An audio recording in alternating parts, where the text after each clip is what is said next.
गुरुदेव महेश्वरा गुरु साक्षात् परब्रह्म तस्मै श्री गुरुवे नमः। ध्यान मूलम गुरुमूर्ति पूजा मूलम गुरुपदम मंत्र मूलम गुरुवाक्यम मोक्ष मूलम गुरु कृपा अखंड मंडलाकारं व्याप्तेन चराचरं तत्पदं तदर्शितं तस्मै श्री गुरुवे नमः। ओम जय श्री सद्गुरुदेवाय नमः। ओम जय श्री सद्गुरु चरण कमलभ्यो नमः। बोल सदेव भगवान की जय, बोलता महाराज की जय, बोले नगली निवासी भगवान की जय, बोल जोड़ी सरकार की जय, बोल परमेश्वर महाराज की जय।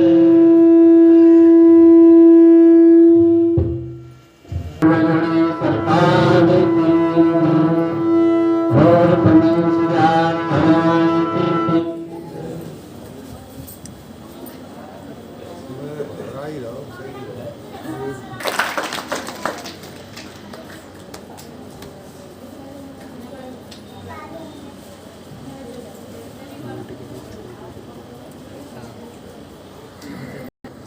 गुरु से बड़ा न कोई, करता करे न कर सके, गुरु करे सोई होय। तीन लोक नवखंड में गुरु से बड़ा कोई भी नहीं है। करता करे न कर सके, करता ईश्वर को कहते हैं।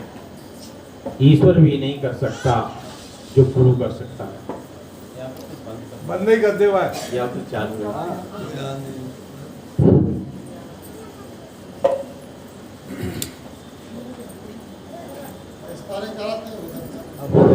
बंद नहीं करते। चलन सही है वो। करता करे न कर सके, गुरु करे सोई होय। करता नहीं कर सकता वास्तव में, क्योंकि परमात्मा ने अपन को स्वतंत्र कर दिया है, इसलिए नहीं कर सकता। और गुरु कर सकता है, क्योंकि गुरु ही हमें वो मार्ग बताता है जिसमें हमारे मानव का कल्याण हो, मानव को सुख शांति प्राप्त हो, मानव को जो अपना वास्तविक जो उद्देश्य है मानव का, ये गुरु ही बता सकता है। अन्यथा दूसरा कोई भी ऐसा मार्ग नहीं है जो अपन उसको प्राप्त कर सके बगैर गुरु के। हमारे महान पुरुषों ने इसकी व्याख्या की है, गुरु की महिमा का वर्णन किया है। संत तुलसीदास जी कहते हैं कि नर्तन कहूँ बारद कहूँ बेरो, सन्मुख मृत अनुग्रह मेरो। यानी इसका क्या मतलब है, ये मनुष्य शरीर नर्तन भव बारद कहूँ बेरो, ये संसार मानव के लिए संसार सागर है। अपना ये संसार सागर है, इसमें नर्तन यानी अपना मनुष्य शरीर ये बेड़ा है। इस संसार रूपी सागर से, इस शरीर रूपी बेड़े से, यानी बेड़ा अपन कहते हैं, एक जहाज को भी कहते हैं, नाव को भी कहते हैं। इस नाव से अपन पार हो सकते हैं। नर्तन भव बारद कहूँ बेरो, सन्मुख मरत अनुग्रह मेरो। पर कैसे पार हो सकते हैं? सन्मुख मरत यानी इस गुरु की अनुकूल वायु अपन को मिल जाती है तो अपन इस संसार सागर से पार हो सकते हैं। तो ऐसा हमारे संत जी ने अभी व्याख्या की थी कि बड़े भाग मानस तन पावा, सुर दुर्लभ सब ग्रंथन गावा।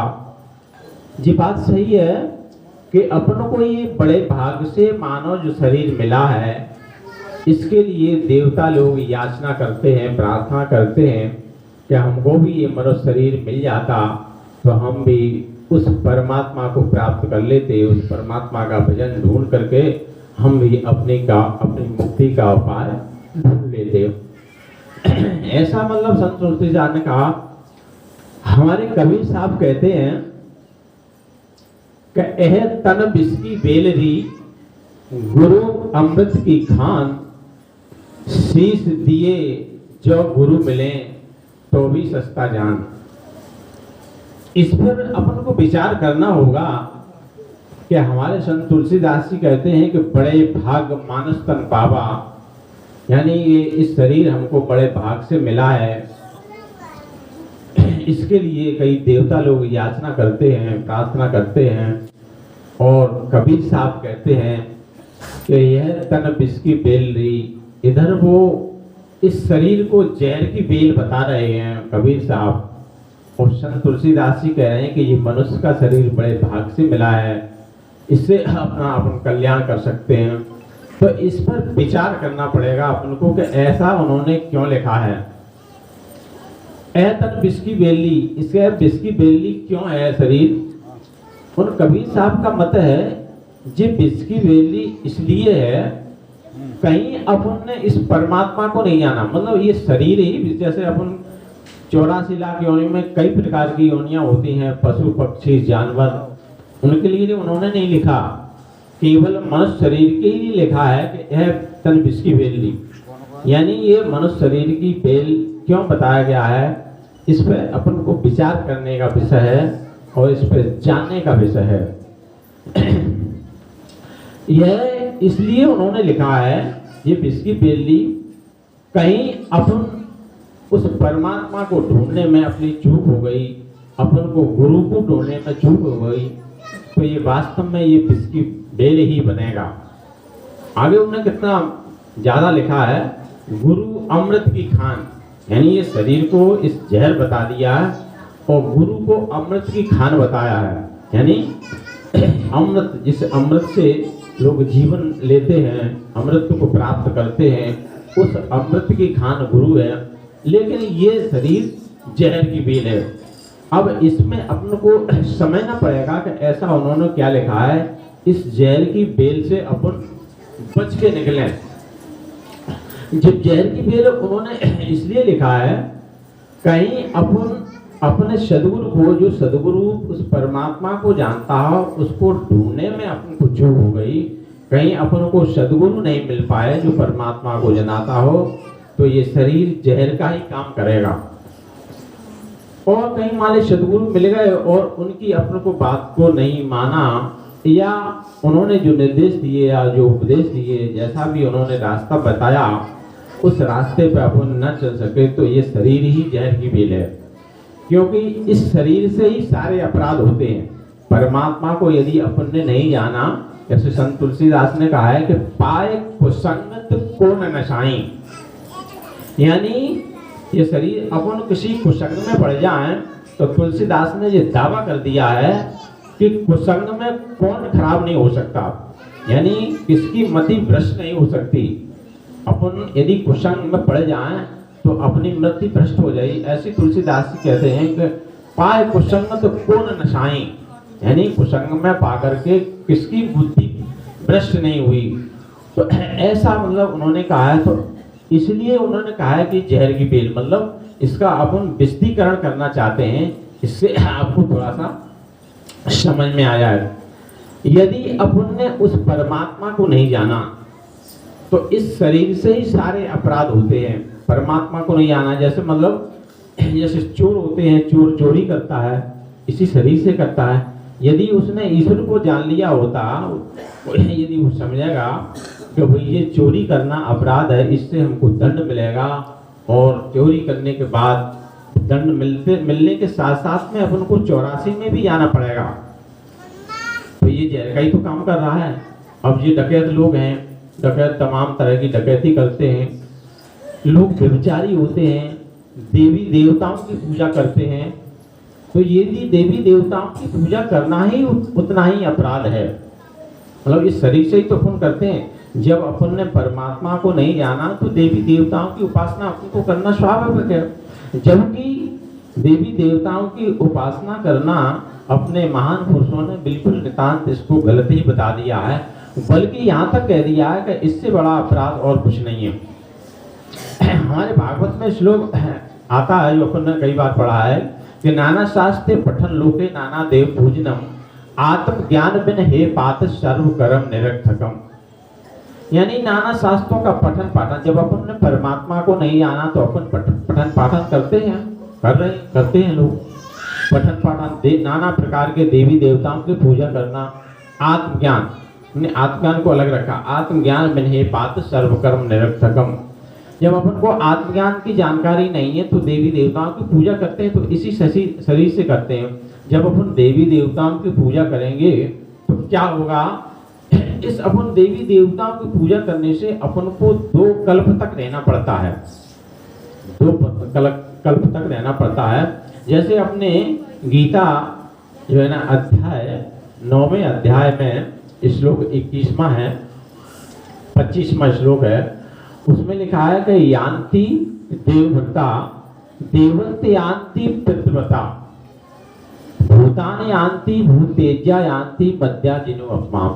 ये हमारे भगवान कृष्ण अर्जुन को समझा रहे हैं कि जो लोग देवी देवताओं की पूजा करते हैं उन्हें हम देवलोक को भेज देते हैं, जो पितरों की पूजा करते हैं हम उन्हें पितृलोक को भेज देते हैं।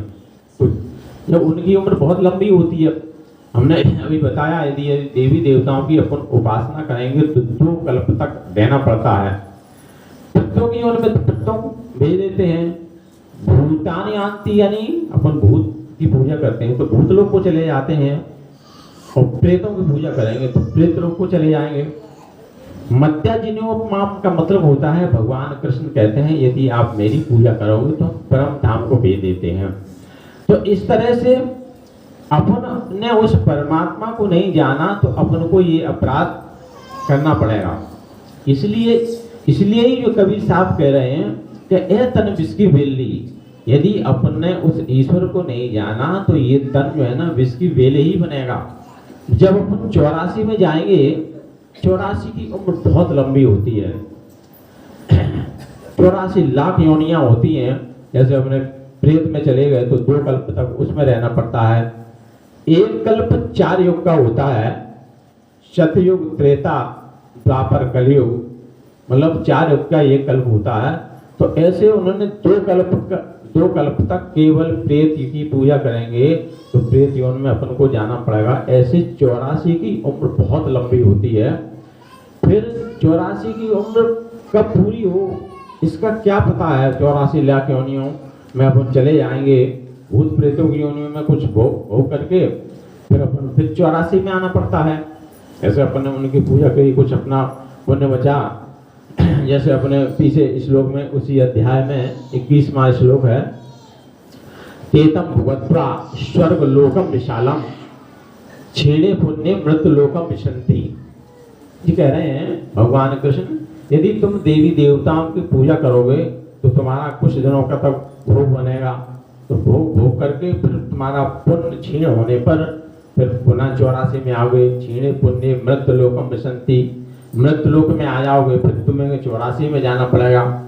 इसलिए ये जो है ना देवी देवताओं की पूजा करना बहुत बड़ा अपराध है। देवी देवताओं की पूजा करना आपने पिछली बार भी कई बताया, भरत ने अपनी पूरी प्रतिष्ठा दाव पर लगा दी थी, सारा पूरा धर्म दाव पर लगा दिया था कि यदि हमारी जरा भी मनसा हो तो हमको ये पाप लगे।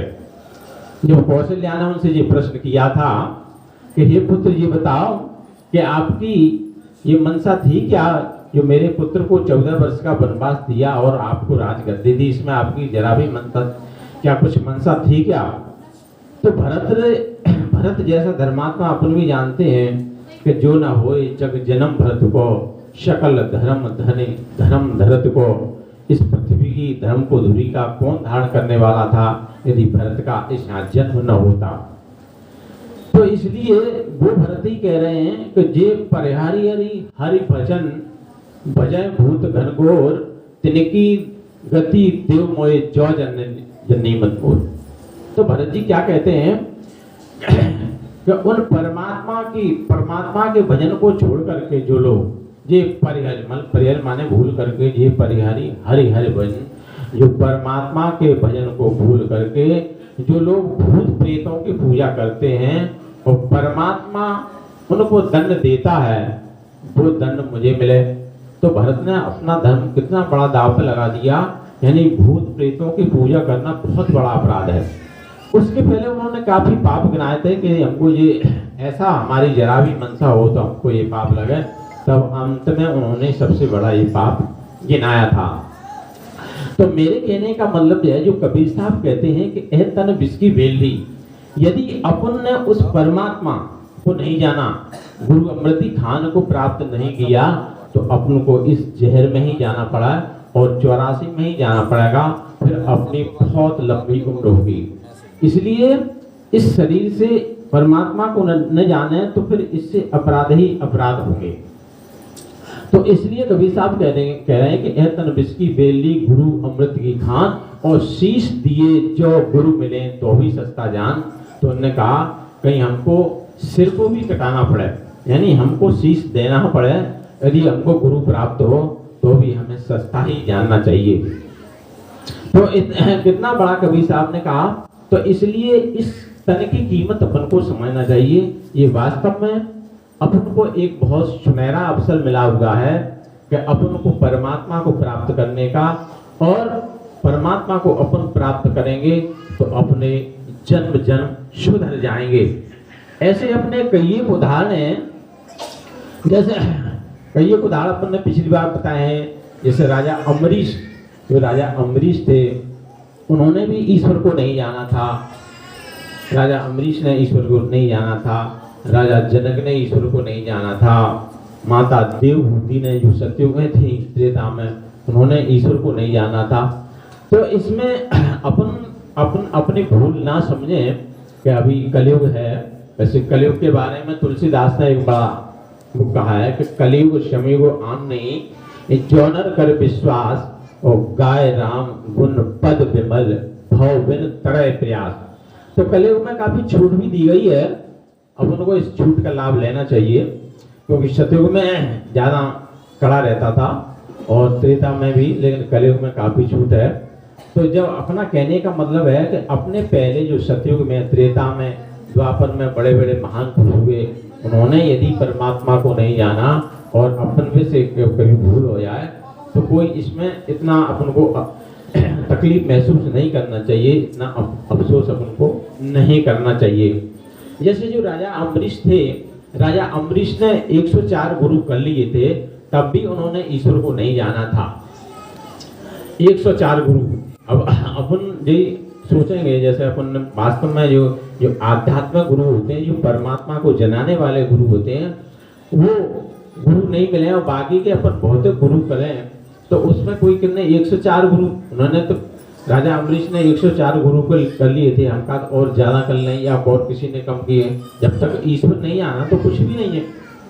तो तभी उन्होंने कहा कि जोनो गुरु मिले नहीं सांचा तोनो करो 105, मतलब उन्होंने उनको आध्यात्मिक गुरु 105 मिले थे।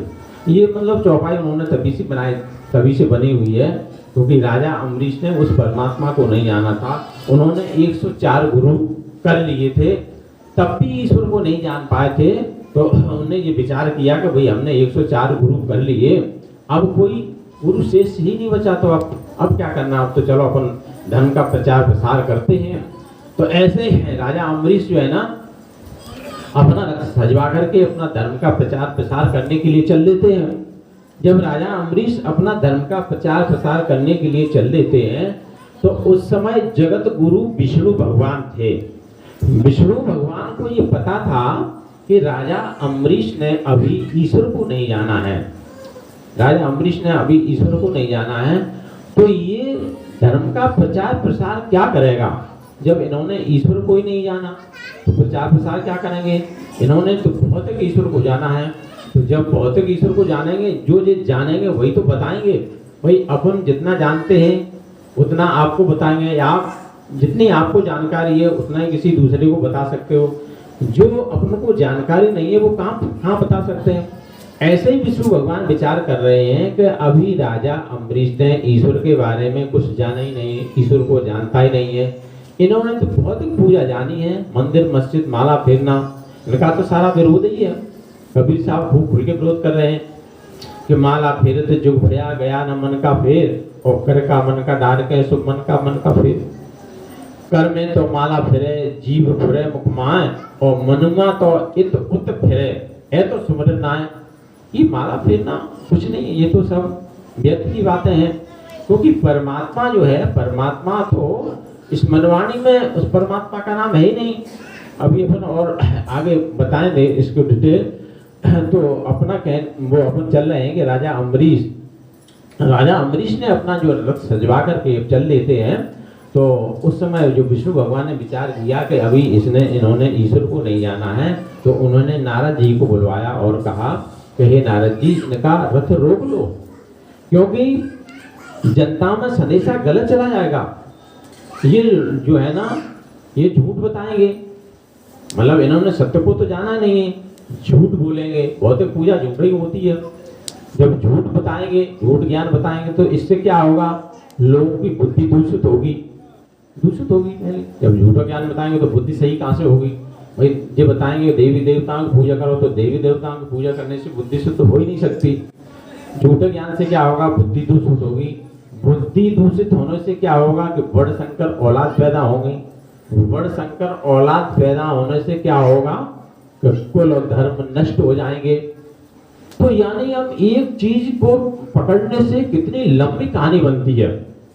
यानी ये झूठ बोलेंगे तो लोगों की बुद्धि दूषित होगी, बुद्धि दूषित से बड़ संकर औलाद पैदा हो जाएंगी, और बड़ संकर औलाद पैदा होने से कुल और धर्म नष्ट हो जाएंगे। ऐसे ही भगवान जो है ना, गीता में कह रहे हैं कि भगवान कृष्ण अर्जुन ही कह रहे हैं, अर्जुन जो है ना, अर्जुन और भगवान कृष्ण का संवाद चल रहा था। तो अर्जुन ने कहा कि हे प्रभु, तो से रहते कुल दिनाना वट शंकर कारके उस ध्यानते जाति धर्मा कुल धर्माश्च शाश्वता। ये गीता के प्रथम अध्याय में है, जब वो भगवान कृष्ण और अर्जुन का संवाद चल रहा था। तो अर्जुन ने कहा कि तो से रहते कुल दिनाना वट शंकर कारके, उनने कहा कि जो लोग वर्ण संकर होते हैं तो उनके जाति धर्म नष्ट हो जाते हैं। ऐसे कुलघातियों के जाति धर्म नष्ट हो जाते हैं, और ऐसे जो है ना, कई काल तक उनको नरक में रहना पड़ता है। तो मतलब एक चीज को गलत होने से कितना मतलब लंबा बनता है कि जो है ना, झूठे ज्ञान से यानी कई कल्प तक अपन को उस नरक में रहना पड़ेगा। कहीं अपन को जो है ना वर्ण संकर हो गए तो एक सत्य ज्ञान को छोड़ करके कहीं असत्य ज्ञान प्राप्त हो जाए तो अपन को कितना भारी नुकसान उठाना पड़ता है। इसलिए अपन को सत्य को पकड़ के चलना चाहिए, सत्य को ही जानना चाहिए। धर्म दूसरा सत्य समाना, सत्य के अलावा दूसरा कोई भी धर्म नहीं है। आगम निगम पुराण दिखाना, ऐसा तुलसीदास के कह रहे हैं कि धर्म दूसरा सत्य समाना, सत्य के अलावा दूसरा कोई भी धर्म नहीं है। ऐसा शास्त्र पुराण अपना बखान कर रहे हैं। तो ये अपन कह रहे हैं कि जो है ना, जो नारद जी को समझाया विष्णु भगवान ने कि यदि कहीं राजा अम्बरीश रथ करके समाज को उन्होंने कहीं अपना उपदेश दे दिया, क्योंकि राजा धर्मेश्वरी है, प्रतापी है, राजा सत्यवादी भी है। अपन कितने भी सत्यवादी, कितने भी धर्मेश्वरी या कितने भी त्यागी हों, कितने भी कुछ भी हों, यदि अपन ने उस परमात्मा को नहीं जाना तो ये सब चीजें व्यर्थ हैं। ये सब चीजें अपने कुछ काल तक मिलेंगी, लेकिन कुछ काल के बाद अपने को अंत में अपने को नुकसान उठाना पड़ेगा। जैसे अपन अभी श्लोक पढ़ा था, आप लोगों ने ध्यान दिया होगा कि छीणे पुण्य, यानी जैसे अपन देवी देवताओं की जैसे पूजा करते हैं तो कुछ काल तक उनका पुण्य जब तक छीण नहीं होता है तब तक वो रहती है स्वर्ग में, और फिर पूर्ण छीन होने पर पुनः मृतलोक में आ जाते हैं, मृतलोक में चले जाते हैं। ऐसे ही मतलब उन्होंने कहा, मतलब राजा जो है ना, भगवान विष्णु नारद जी को समझा रहे हैं कि इनको बताओ, नहीं कहीं लोगों ने इनकी बात को मान लिया तो सब नष्ट हो जाएगा। यानी कई जो है ना कुल धर्म नष्ट हो जाएंगे, कई लोग जो है ना मतलब अपने नरक योनि को चले जाएंगे। भाई एक आदमी, जैसे अपन उदाहरण के लिए एक छोटा सा अपन ऐसे ही मान लें, जैसे अपन यहाँ बैठे हैं इस समय, कोई यहाँ इस जिले का कलेक्टर हो या जिले का मंत्री हो, अपन चलो मंत्री हो से आगे बढ़ लें, मुख्यमंत्री हो उससे भी आगे बढ़ लें, प्रधानमंत्री हो, प्रधानमंत्री कभी इस भौतिक पूजा में लिप्त हो तो अपन सब लोग उसके पीछे लग जाएंगे। एक बड़ा आदमी कोई एक काम करे तो सारे लोग उसके पीछे लग जाएंगे। अब जे अपन को क्या पता है कि अपन गलत रास्ते पे जा रहे हैं कि सत्य रास्ते पे जा रहे हैं, इसलिए अपन को ऐसा नहीं करना चाहिए। ऐसा ही यही विष्णु भगवान विचार कर रहे हैं कि राजा एक सत्यवादी है और इसकी बात को कहीं लोगों ने मान लिया तो सभी अधर्म में चले जाएंगे, है ना। तो इसलिए उन्होंने नारद जी को भेजा कि इनका रथ रोक लो। अभी राजा अम्बरीश ने ईश्वर को जाना ही नहीं है और इनकी बात को जो लोग मान लेंगे तो सारे कुल और धर्म नष्ट हो जाएंगे। तो अपन को ये बात समझ में आ रही होगी कि अपन को सत्य को छोड़ करके कहीं अपन असत्य धारण कर लें तो अपना कितना बड़ा नुकसान हो जाता है। यही कबीर साहब कह रहे हैं, ये कबीर साहब का यही मत है। इसलिए उन्होंने ये विष की बेल बताई है, कहीं अपन ने उस चीज को न पकड़ पाए तो ये विष का ही काम करेगी। तो ये जो है ना नारद जी को विष्णु भगवान ने समझाया और समझा करके उनको बता दिया कि भाई राजा अम्बरीश का तुम रथ रोक लो और जो है ना रथ रोक को उनको बताओ। तो ऐसा ही विष्णु नारद जी ने ऐसा ही किया कि वो सन्यासी का वेश धारण करके और जिस रास्ते से राजा अम्बरीश का रथ गुजर रहा था तो उस रास्ते से जो है ना आ रहा था, तो वहीं सन्यासी का वेश धारण करके नारद जी खड़े हो जाते हैं और नारद जी खड़े होकर के जो है ना राजा अम्बरीश जैसा ही रथ नजदीक आता है तो राजा अम्बरीश ने सोच विचार किया कि कोई रास्ते में एक सन्यासी खड़ा हुआ है और चलो उसको प्रणाम कर लेते हैं। तो राजा अम्बरीश ने नारद जी को प्रणाम किया और कहा, उन्होंने प्रणाम करके कहा तो उन्होंने मतलब नारद जी ने उनके प्रणाम को स्वीकार नहीं किया। जैसे अपन कोई भी एक दूसरे से संबोधन करते हैं तो दूसरा संबोधन में उत्तर देता है, लेकिन उन्होंने उत्तर कुछ नहीं दिया। उन्होंने उनके प्रणाम को स्वीकार ही न करते हुए उन्हें अपना प्रश्न कर दिया, उनकी राजन तुम्हारा नाम क्या है।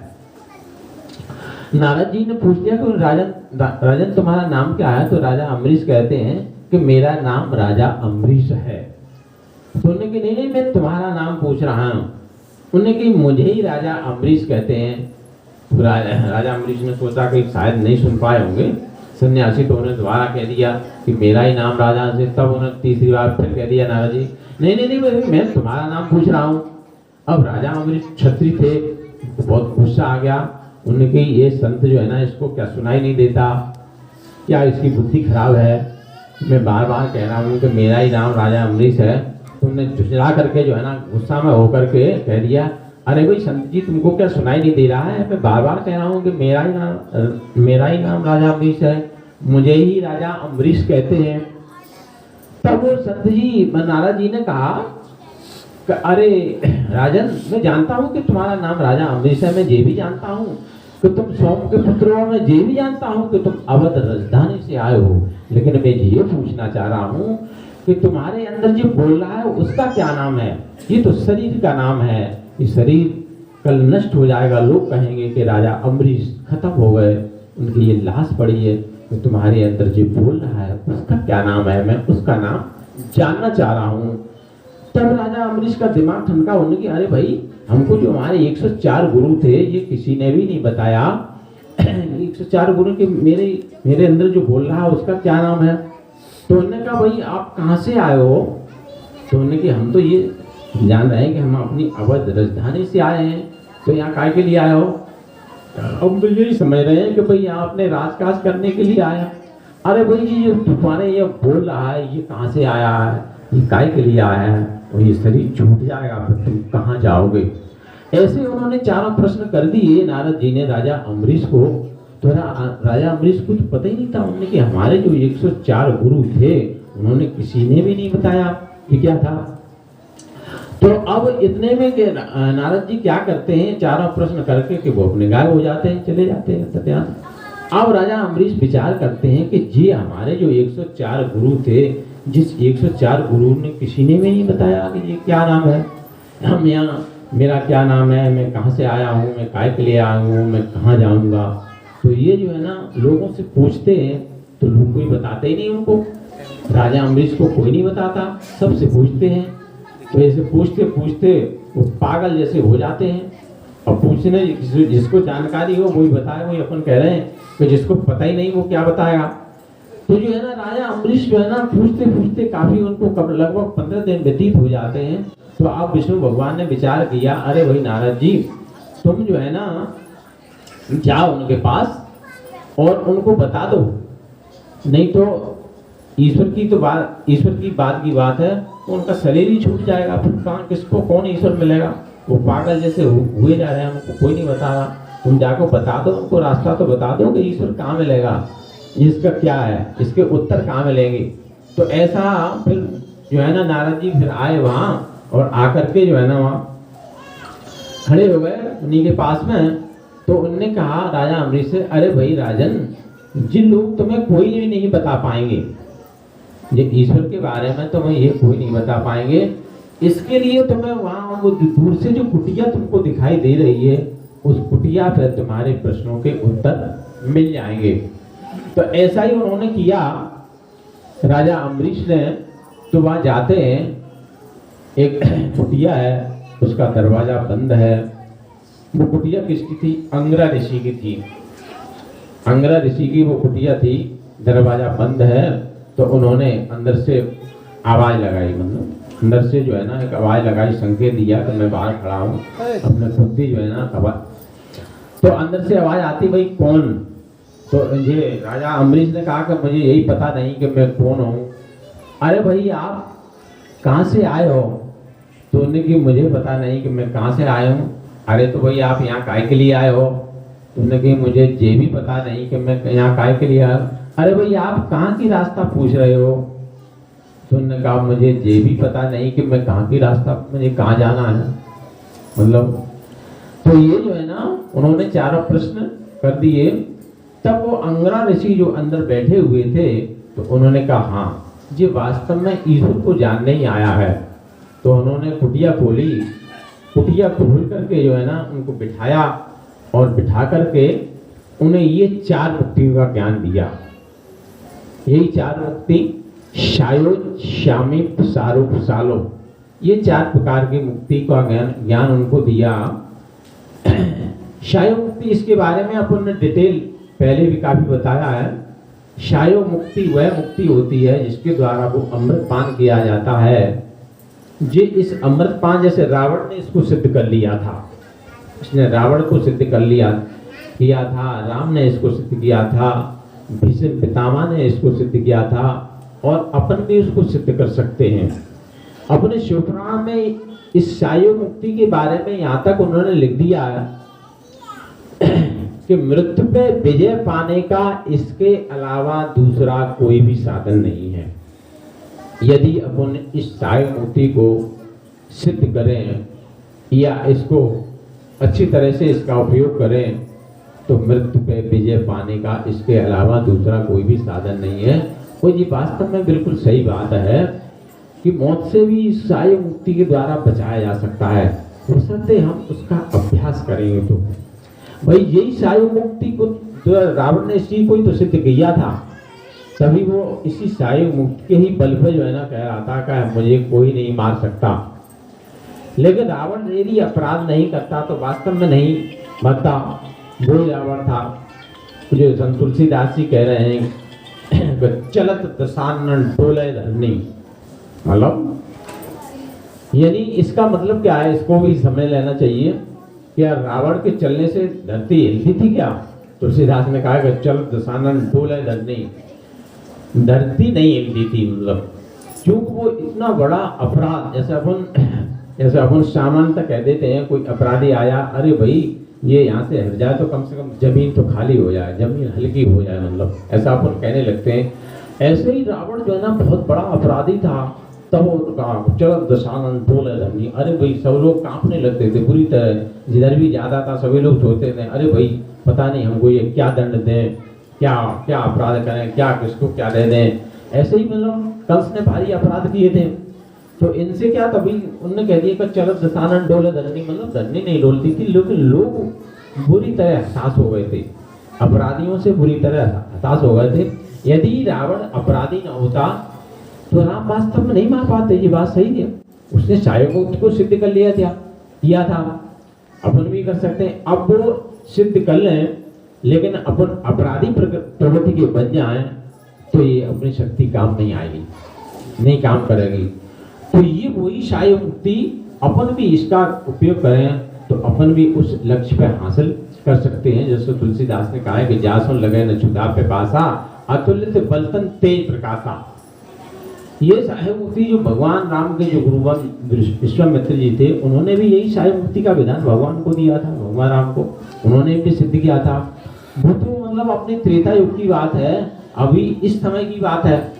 जैसे अपन सब लोग जानते हैं, जैसे अपने ये नंगली महाराज के बारे में अपन लोगों को सबको पता है कि इन्होंने जो है ना एक 12 वर्ष एक आसन पर बैठ करके भजन किया था। तो किसके बल पर किया था? इसी सायोग मुक्ति के बल पर किया था। जो अपन यहाँ हो सकता, मतलब कुछ वैसे लोग बैठे भी हो सकते हैं कि जिन्होंने दीक्षा नहीं ली हो, तो अपन उसका प्रैक्टिकल नहीं बता सकते, लेकिन अपन लोग सब जानते हैं सायोग मुक्ति किसे कहते हैं। तो ये सायोग मुक्ति बहुत ऊंची चीज है। यदि सायोग मुक्ति का अपन अमृत पान करें, इसका अभ्यास करें, इसका उपयोग करें, तो अपन को इससे काफी लाभ मिला जा सकता है। इसका अपन को सभी को इसका प्रयास करना चाहिए। यही सायोग मुक्ति जो है ना अंगरा ऋषि राजा अम्बरीश को बता रहे हैं। अब उन्होंने शामी मुक्ति बताई। शामी मुक्ति के द्वारा वो परमात्मा का अविनाशी नाम, परमात्मा का अविनाशी नाम के बारे में बताया कि परमात्मा के नाम को कोई अपन जैसे मनवाणी से परे है, अपन मन से थोड़ी कह ही नहीं सकते हैं। तुलसीदास ने कहा है शुरू में कि समुझत सरिष नाम और नामी, प्रीत परस्पर प्रभु अनुगामी।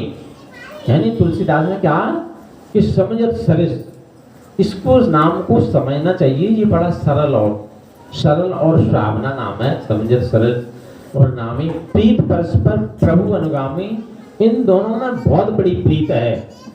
अपन इसका मतलब प्रैक्टिकल नहीं करा सकते। ये नाम और नामी दो हैं, ये नाम नामी दोनों हैं, इन दोनों में बहुत बड़ी प्रीत है, ये एक दूसरे के बगैर नहीं रह सकते हैं। प्रीत परस्पर प्रभु अनुगामी। नाम रूप तो ईश उपाधि। आगे तुलसीदास ने क्या कहा कि नाम रूप तो ईश उपाधि, अकथ अनादि सुसामे साधी। ये नाम और रूप ये दो ईश्वर की उपाधियां हैं। जो परमात्मा का नाम वो अकथ है। नाम और रूप, नाम रूप दो कौन कौन से होते हैं? एक परमात्मा का नाम और रूप होता है गुरु। गुरु ही उस परमात्मा के नाम को बताता है। नाम रूप दो ईश उपाधि, मतलब उन्होंने केवल दो ही ईश्वर बताए तुलसीदास ने, और वास्तव में दो ही ईश्वर होते हैं। ये भी अपन को विचार करना चाहिए कि ईश्वर केवल दो होते हैं। ईश्वर दो कौन कौन से होते हैं? एक तो परमात्मा ईश्वर होता है और दूसरा गुरु होता है। तीसरा कोई भी ईश्वर नहीं होता, ये हमको जानना चाहिए। तीसरा ईश्वर होता ही नहीं है। तो दो ईश्वर हैं। तुलसीदास ने कहा नाम और रूप दो ईश्वर उपाधि, दो ईश्वर है। एक कौन कौन सा ईश्वर? एक नाम रूप तो गुरु हो गया, और नाम ये परमात्मा का ही तो नाम बताया। ये परमात्मा का नाम अकथ अनादि। अकथ का अर्थ होता है इसका अपन कथन न कर सकें, जिसको अपन न कह सकें। अनादि, ये आदिकाल से चला आ रहा है। ये परमात्मा का नाम कोई अभी का थोड़ी है। ये तो आदिकाल जब सृष्टि की रचना हुई थी तब से चल रहा है। जब परमात्मा ने इस मनुष्य को बनाया और मनुष्य में इस नाम को बनाया, तभी से ये नाम चल रहा है। कोई आज का थोड़ी है, और तभी से आगे भी चलता जाएगा। परमात्मा भी एक ही है। परमात्मा एक है, अनेक नहीं है। व्यापक एक ब्रह्म अविनाशी, सत चेतन घन आनंद राशि।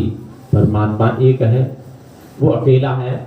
उसी ने इस नाम को बनाया। जब मानव को बनाया तभी से ये नाम चल रहा है। अकथ अनादि, मतलब आदिकाल से चला है। जब सृष्टि की रचना हुई होगी तब से चल रहा है। सुसामे साधी, सुसामे साधी से मतलब होता है वो साधना करने से अपन को ये समझ में आ जाता है। अब तुलसीदास ने एक चौपाई और भी आगे लिख दी है कि कोवड़ कहते छोट अपराधु, सुनगुन भेद समझिए साधु। अब तुलसीदास से इस बात को कहने से मना कर रहे हैं। कोवड़ कहते छोट अपराधु, उन्होंने कहा भाई नाम और ईश्वर यानी ईश्वर बड़ा है कि गुरु बड़ा है, को बड़े कहते छोटा अपराध हो, मतलब ये नाम और रूप, नाम रूप में दोनों में कौन बड़ा है, यानी गुरु और ईश्वर कौन बड़ा है। वो बड़े कहते छोटा अपराध हो, मैंने कि कौन बड़ा है कौन छोटा है, हम किसको बड़ा कह दें किसको हम छोटा कह दें तो मुझे अपराध लगेगा, ऐसा वो स्वामी तुलसीदास जी कह रहे हैं। को बड़े कहते सुनो गुण भेद समझिए साधु, इस भेद को संत लोग सब समझ लेंगे, संत लोगों को सब समझ लेंगे। संत लोग तो अपन समझ ही रहे हैं, अपन ने पहले भी कह दिया, शुरू में ही कह दिया इसका भेद, शुरू में कह दिया कि 3 लोग न खंड में गुरु से बड़ा ना कोई करता, करे ना कर सके, भाई ईश्वर ही नहीं कर सकता, गुरु कर सकता, तो ईश्वर से तो बड़ा गुरु हो ही गया। लेकिन तुलसीदास जी यहाँ नहीं बता रहा है, तुलसीदास ने बताने से मना कर दिया कि हम नहीं कहेंगे। नहीं, बहुत से लोग कहते हैं कि भाई हम नहीं कहते, ये कौन बड़ा कौन छोटा या किससे अपराध क्या होगा, बहुत से लोग बताने में घबरा जाते, नहीं कहते। लेकिन अपन तो मतलब दावे के साथ कह रहे हैं 3 लोग न खंड में गुरु से बड़ा ना कोई, मतलब ईश्वर से भी बड़ा गुरु बता दिया, तो ईश्वर से बड़ा गुरु होता है। तो ये परमात्मा के नाम को अपन को समझना चाहिए, ये परमात्मा के नाम को अपन समझ लेंगे तो इससे भी अनेकों कष्टों का निवारण हो जाता है। कि मंत्र महामन विषय व्याल के, मैं तत कठिन पंख भाल के, इस परमात्मा के नाम को यदि अपन समझ लेंगे मंत्र महामन विषय व्याल के, मैं तत, अब इसका मतलब ये है तुलसीदास ने बताया है विषय व्याल के, मैं तत कठिन, मतलब ये परमात्मा का जो नाम है अनेक व्याधियों को हरण करने वाला ये नाम है। परमात्मा का नाम अनेक व्याधियों को हरण करने वाला नाम है। और यहाँ तक उन्होंने कह दिया है कि आपके संस्कार विधाता ने जो लिखे हैं, आपके संस्कार से आपको ये कष्ट मिलने वाला है उसको भी हटाने वाला है। मैं तत कठिन पंख भाल के, मतलब परमात्मा ने जो अपने ललाट पर लिख दिया है कि आपका ये फलाना कष्ट होगा तो इसको भी ये महामन काट देगा। बशर्ते अपन इसका अभ्यास करें, इसको जानें और करें तब, और जानेंगे नहीं करेंगे नहीं तो फिर इसका क्या लाभ मिलेगा। तुलसीदास ने इसके बारे में और भी कहा है कि जीवन मुक्त महामन जेऊ, हर गुण सुने निरंतर देऊ, मतलब वो लोग जीते जी मुक्त हैं जिन्होंने ईश्वर का निरंतर नाम सुना है। ये परमात्मा का नाम कोई ऐसा थोड़ी मनवाणी, तभी तो उन्होंने कहा ये मनवाणी में नाम नहीं होता, हम मौसे परमात्मा के नाम को नहीं कह सकते, तभी तो पीछे मना कर दिया। जीवन मुक्त महामन जेऊ, वो लोग जीते जी मुक्त हैं जिन्होंने ईश्वर के निरंतर नाम को सुना है। चौपाई स्पष्ट बता रही है, हर गुण सुने, मतलब ईश्वर का नाम सुनते हैं कौन, निरंतर, हर गुण सुनना है निरंतर, निरंतर का अर्थ होता है जिसमें कोई अंतर ना पड़े, लगातार, अपन एक शब्द है लगातार निरंतर, इसमें कोई अंतर पड़ता ही नहीं है। तो ये परमात्मा के नाम में भी अंतर नहीं पड़ेगा। तो ये तभी कहा है कि वो लोग जीते जी मुक्त हैं जिन्होंने परमात्मा के नाम को निरंतर समझा है। जियत मुक्त सो मुक्ता भाई, मरे मुक्त किसने पाई, ये मुक्ति जीते ही जी मिलती है, मरने के बाद नहीं। अपन जीते ही तो समझेंगे, अगर अपना शरीर अपन ने जाना नहीं और शरीर छूट गया तो फिर काहे की मुक्ति, कोई मुक्ति नहीं। तो ये ना है जीते जी मुक्ति को प्राप्त किया जा सकता है, मरने पर मुक्ति प्राप्त नहीं होती। तो ये परमात्मा के नाम के बारे में तुलसीदास ने बहुत सारी चौपाइयां लिखी हैं। बारक नाम कहत जग जीव, जैसी कई चौपाइयां हैं। बारक नाम कहत जग जीव, और आगे और भी कुछ लिखा है। तो इस तरह से जो है ना परमात्मा के नाम के बारे में तुलसीदास ने बहुत सारी चौपाइयां लिखी हैं, तो उसको अपन को समझना चाहिए। अब वो तीसरी चीज है, तीसरी मुक्ति है शारू मुक्ति। शारू मुक्ति के बारे में परमात्मा का साक्षात्कार होता है। जो अंगरा ऋषि थे राजा अम्बरीश को यही ज्ञान दे रहे हैं, तीसरी मुक्ति शारू, सारू मुक्ति के द्वारा परमात्मा का उन्होंने साक्षात्कार कराया। तो उन्होंने कहा जो तुमने जो 104 गुरु किए थे, ये गुरु ने किसी ने भी ईश्वर को नहीं बताया, ईश्वर के नाम को नहीं बताया। पर जो ईश्वर होता है, ईश्वर तो एक शब्द है। ईश्वर क्या है, ईश्वर एक शब्द है। शब्द ब्रह्म भर्गो ज्योति एको ब्रह्म द्वितीया नास्ते। ईश्वर एक शब्द ब्रह्म भर्गो ज्योति, ईश्वर एक शब्द है, ज्योति स्वरूप है। ऐसी ज्योति जिसको न सूर्य प्रकाशित कर सके, न चांद, न बनावटी लाइट, वो स्वप्न ही प्रकाशित है। तो परमात्मा क्या, परमात्मा एक शब्द है, ज्योति स्वरूप है। तो ये उन्होंने राजा अम्बरीश को अंगरा ऋषि ने ये परमात्मा के बारे में बताया कि परमात्मा एक शब्द होता है जो इसको तीसरे नेत्र के द्वारा देखा जाता है। जैसे शारू मुक्ति के द्वारा परमात्मा का साक्षात्कार किया जाता है। तुलसीदास जी ने हमें इसके बारे में काफी विवेचना की है कि बिन पद चले सुने बिन काना, कर बिन कर्म करे बिन नाना। यानी परमात्मा जो होता है उसका कोई रूप नहीं होता, वो तो एक शब्द है। तभी तुलसीदास ने कहा कि बिन पद, उसके पैर नहीं है, बिन पद चलता लेकिन चलता बहुत तेज है। सुने बिन काना, उसके कान नहीं है लेकिन सुनता बहुत जल्दी है, मतलब सुने बिन काना। कर बिन कर्म, उसके हाथ नहीं है लेकिन वो परमात्मा चाहे तो कुछ भी कर सकता है। ब्रह्म विलास सृष्टि लय होई, परमात्मा की चाहते हाल ही कुछ भी कर दे, वो जो चाहे वो कर सकता है, वो समर्थ है। तो परमात्मा कुछ भी कर सकता है। बिन पद चले सुने, कर बिन कर्म करे बिन नाना, नाना प्रकार के कार्य कर सकता है। परमात्मा जो चाहे वो कर सकता है, वो परमात्मा शक्तिवान है। आनंद रहित सकल रस भोगी, बिन वाणी वक्ता बजोगी। आनंद मतलब, आनंद मोह को कहते हैं। आनंद रहित, परमात्मा के मोह नहीं है, पर तभी तो शब्द है, उसका कुछ है ही नहीं। इसलिए इन चौपाइयों में उसकी डिटेल व्याख्या की गई है कि आनंद रहित, उसके मोह नहीं है। सकल रस भोगी, यानी उसके मोह न होते हुए सभी रसों का रसास्वादन कर सकता है, मतलब कुछ भी ग्रहण कर सकता है, हर कुछ वो परमात्मा ग्रहण कर सकता है। आनंद सकल, बिन वाणी वक्तावर जोगी, यानी उसकी जिब्या नहीं है, बिन वाणी, उसकी जिब्या नहीं है लेकिन अनेक भाषाएं बोल सकता है। वक्तावर जोगी, बहुत बड़ा वक्ता है, कुछ भी बोल सकता है, वो परमात्मा समर्थ है, वो है परमात्मा। तन बिन परस नयन बिन देखा, यानी उसके शरीर ही नहीं है लेकिन वो स्पर्श कर सकता है, स्पर्श कुछ भी कर सकता है। नयन बिन देखा, उसके नेत्र नहीं है लेकिन वो तो देखता है, परमात्मा देखता। नयन में गहे घ्राण में बास अशेषा, उसके नाक नहीं है, परमात्मा के नाक, लेकिन हर कुछ सूंघ सकता है। ऐसा बात अलौकिक करनी, इस प्रकार से उसकी ऑटोमेटिक करनी है। और महिमा जास जाय नहीं वर्णी, उसकी महिमा का बखान नहीं किया जा सकता है। उस परमात्मा के बारे में अंगरा ऋषि राजा अम्बरीश को बता रहे हैं। इसके और भी कई अनेक उदाहरण हैं। तो परमात्मा के बारे में हमको जानना चाहिए कि परमात्मा एक शब्द है, ज्योति स्वरूप है, जो तीसरे नेत्र के द्वारा इसका साक्षात्कार किया जाता है। इसको अंग्रेजी में थर्ड आई भी बोलते हैं।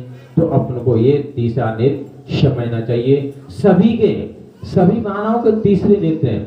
जैसे अपन बहुत से लोग कह देते हैं कि भाई शंकर जी ने अपना तीसरा नेत्र खोल के रखा है, तो शंकर जी के अकेले तीसरा नेत्र, तीन नेत्र नहीं थे, अपन सबके भी हैं। अपन अपने तीसरे नेत्र को अपन भी खोल सकते हैं। तो ये तीसरे नेत्र से अपन परमात्मा का साक्षात्कार कर सकते हैं। और जब अपन परमात्मा का साक्षात्कार करेंगे तभी जो है ना, अपने भागवत में लिखा है कि वेदों में अनेक प्रकार की यज्ञ ठहराई गई हैं। तू सभी यज्ञों को त्याग कर, तू आत्मज्ञानी यज्ञ कर, मैं तुम्हारे कर्मों को जला करके ऐसे राख कर दूंगा जैसे अग्नि लकड़ी को राख कर देती है। तो इस तरह से मतलब जो है ना, अपने को ये इसके बारे में जानना चाहिए। इसके बारे में अपने गीता में भी, गीता के चौथे अध्याय में एक श्लोक आता है, 37वां श्लोक है कि यथोधांसी शमधो अग्नि भस्म सात कुरुते अर्जुना, ज्ञानाग्नि सर्व कर्माणि भस्म सात कुरुतो तथा। मतलब इसका ये है कि प्रज्वलित अग्नि के द्वारा लकड़ी भस्म हो जाती है, ऐसे ही ज्ञानाग्नि सर्व कर्माणि, किसी भी प्रकार के कर्मों इस ज्ञान की अग्नि से सब भस्म हो जाते हैं। तो अपन को वो ज्ञान की अग्नि प्राप्त करना चाहिए। तो ये अपन को परमात्मा के बारे में अपन जानेंगे, उसका साक्षात्कार करेंगे तो अपन को ये सारी चीजें प्राप्त हो जाएंगी, यानी अपने पुराने संस्कार जन्म जन्म के नष्ट हो जाएंगे। तो ये तीसरी मुक्ति और भी अपन काफी उदाहरण है। अब ये चौथी मुक्ति है शालोक मुक्ति। शालोक मुक्ति के द्वारा परमात्मा के लोक की ध्वनि सुनते हैं। परमात्मा की लोक धुनी जो है ना, इसमें नवदा सिद्धि है, 9 प्रकार की दुनिया सुनाई देती हैं, इसमें 9 प्रकार की अपने को सिद्धियां प्राप्त होती हैं। उसमें कई प्रकार की, जैसे कोई रोगों को खत्म करती है, कोई कष्टों का निवारण करती है। इस प्रकार से प्रत्येक धुनी अपनी अलग अलग सिद्धि प्रदान करती हैं। जैसे तो इसमें अपन प्रैक्टिकल ज़्यादा नहीं बता सकते। तो ये 4 मुक्ति, यही 4 मुक्ति सर्वोपरि हैं। इस 4 मुक्तियों के बारे में अपन को जानना चाहिए और इसका प्रैक्टिकल करना चाहिए। जैसे राजा अम्बरीश को ये 4 मुक्ति मिली तो वो समझ गया, तब उन्होंने ईश्वर को जाना। तब वहीं से ये चौपाई चली थी कि जोनो गुरु मिले नहीं साचा, दोनों करो 105। 105 गुरु, 105 गुरु कौन थे? अंगरा ऋषि। राजा अम्बरीश के 105 गुरु अंगरा ऋषि थे, वहीं से ये चौपाई चली है। तो ये अपन को जानना चाहिए। शायद भोजन तैयार हो गया होगा।